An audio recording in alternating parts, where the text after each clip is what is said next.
अऊज़ु बिल्लाहि मिनश्शैतानिर्रजीम बिस्मिल्लाहिर्रहमानिर्रहीम वकुलू मिम्मा रज़क़कुमुल्लाहु हलालन तय्यिबा सदक़ल्लाहुल अलीयुल अज़ीम। हज़रात मोहतरम, आज की गुफ्तगू हमारी रिज़्क़ हलाल पर है।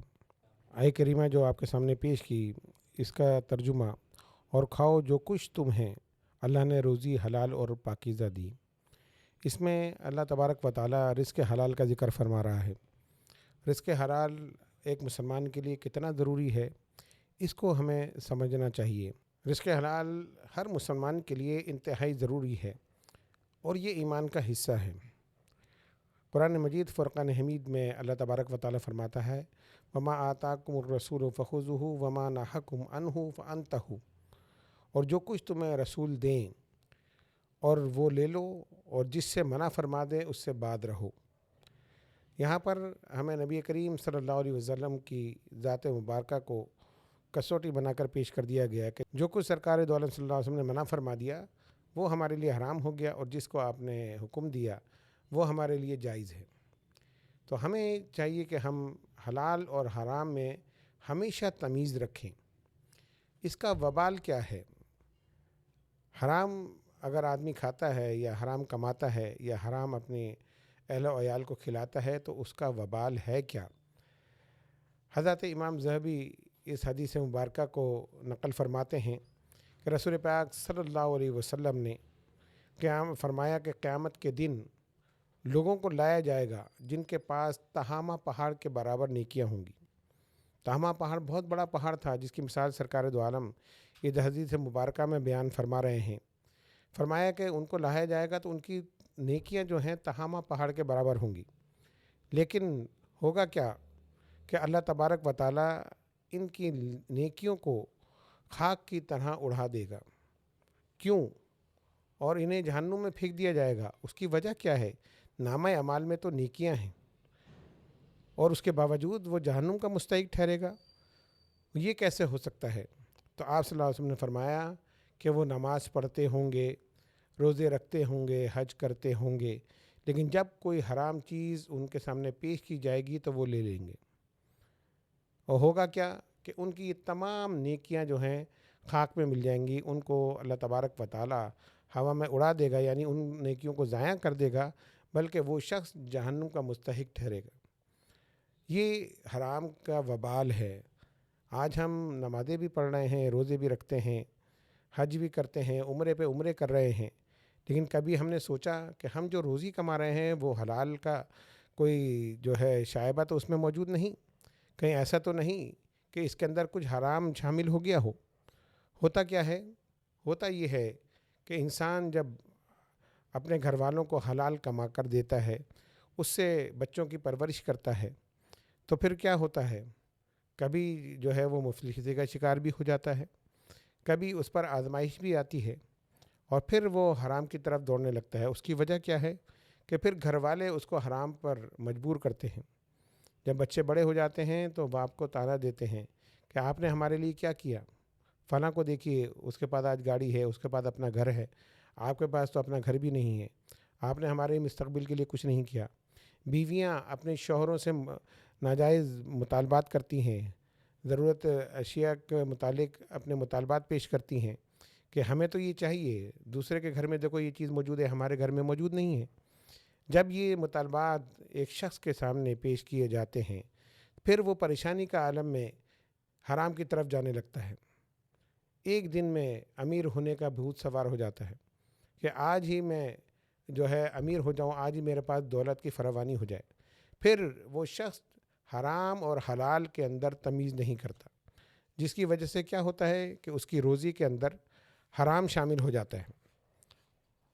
और कहा जाता है, कहावत ये है कि दूध के एक बड़े प्याले में अगर एक कतरा पेशाब का डाल दिया जाए तो पूरा दूध नापाक हो जाता है। इसी तरह हलाल की रोज़ी में अगर एक टुकड़ा, एक पैसा हराम का शामिल हो जाए तो वो सब कुछ हराम हो जाता है। फिर याद रखिए कि हराम की तासीर हराम है। जब ये हराम का लुक़मा बच्चों के पेट में जाता है, जिनकी वजह से हम हलाल और हराम की तमीज़ ख़त्म कर देते हैं, जब हम अपने औलाद को हराम खिलाते हैं تو اس کی تاثیر بھی پھر حرام ہوتی ہے.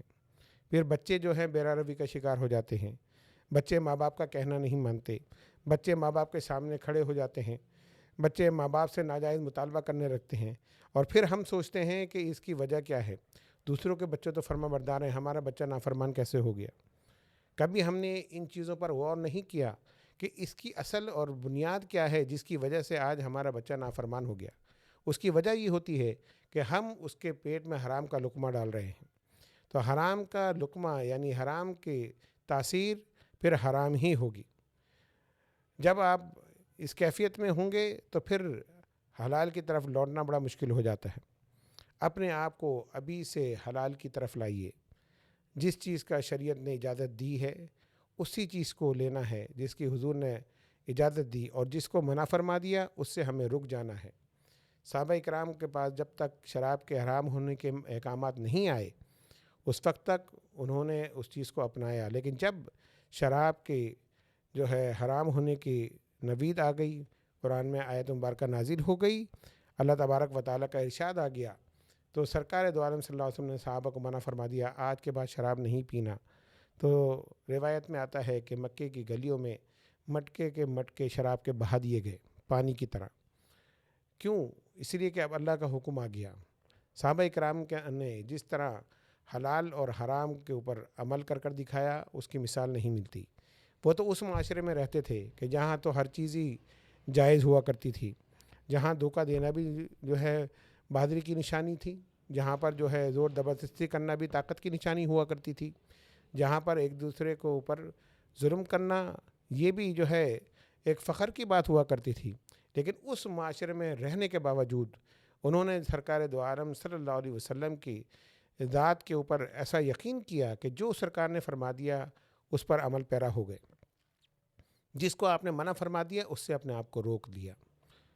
اسی وجہ سے ان صحابہ کرام کو یہ مقام اور مرتبے مل گئے کہ انہوں نے اپنے آپ کو شریعت محمدی کے اندر رکھ کر پھر ہر عمل کو اپنایا. کوئی عمل ایسا نہیں کیا کہ جو شریعت محمدی کے خلاف ہو. آج ہمارے معاشرے کے اندر یہ حرام اور حلال کی تمیز ختم ہو گئی. سرکار دو عالم صلی اللہ علیہ وسلم نے فرمایا کہ جو حرام کا لقمہ کھاتا ہے اس کی دعائیں قبول نہیں ہوتی.